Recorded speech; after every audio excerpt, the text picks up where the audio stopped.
अस्सलाम वालेकुम नाज़रीन, आप सबका इस्तकबाल है HN न्यूज़ में। मैं आपका होस्ट मोहम्मद अज़हरुद्दीन। आइए बढ़ते हैं तफसीलात की जानिब।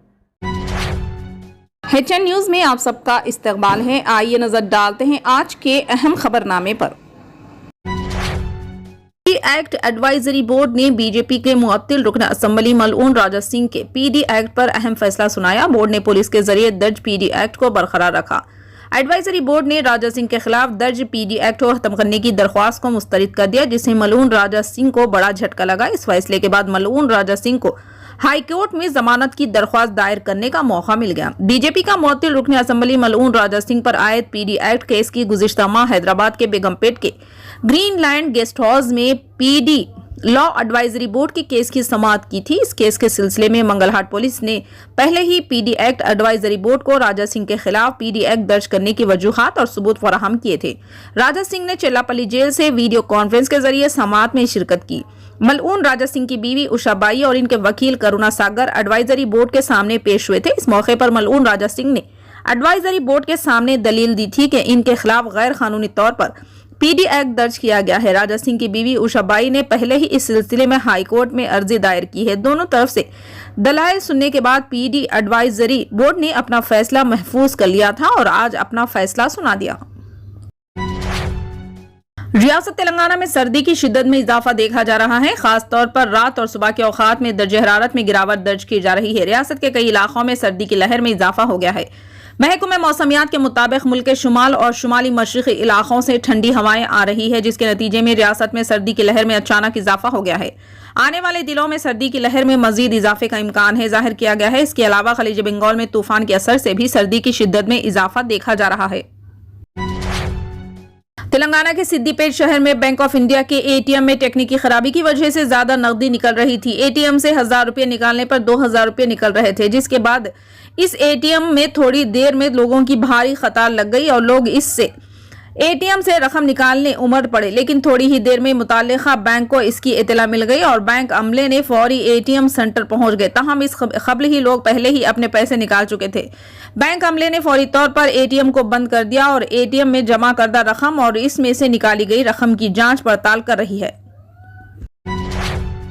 शहर के एक कॉरपोरेट हॉस्पिटल में मुर्दा का इलाज करते हुए लाखों रुपये फीस वसूल करने का वाकया पेश आया। बताया गया है कि LB नगर की रहने वाली 20 साला रमिया डेंगू फीवर से मुतासिर हो गई थी। इसे इलाज के लिए मलकपेट में वाक़ खानगी हॉस्पिटल में शरीक करवाया गया। इलाज के दौरान 14 अक्टूबर को लड़की की मौत हो गई।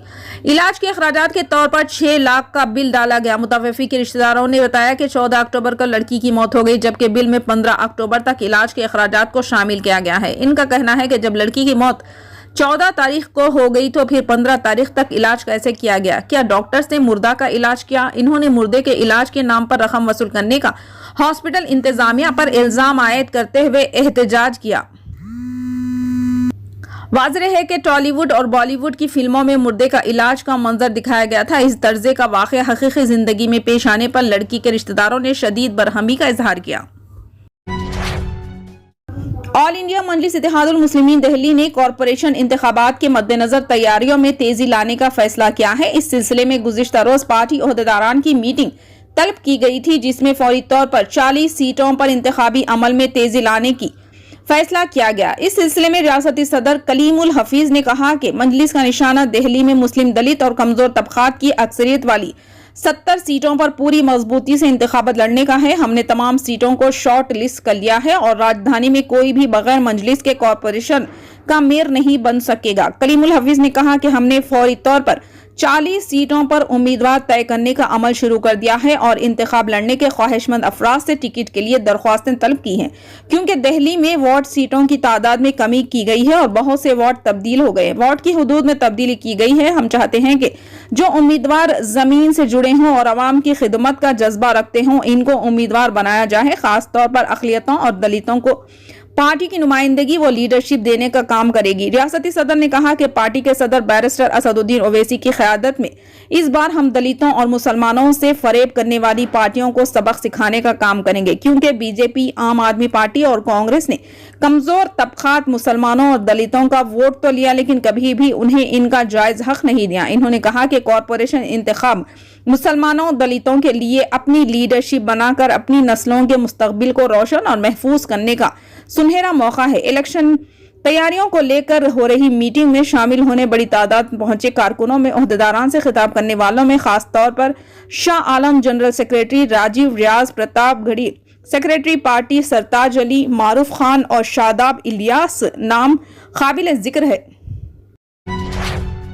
फिलहाल के लिए इस खबरनामे में बस इतना ही। देखने के लिए आपका बहुत बहुत शुक्रिया। अगर आप नए हैं इस चैनल पर तो सब्सक्राइब जरूर कर लें और बेल आइकन को दबा लें ताकि हमारी हर खबर आप तक पहले मिले।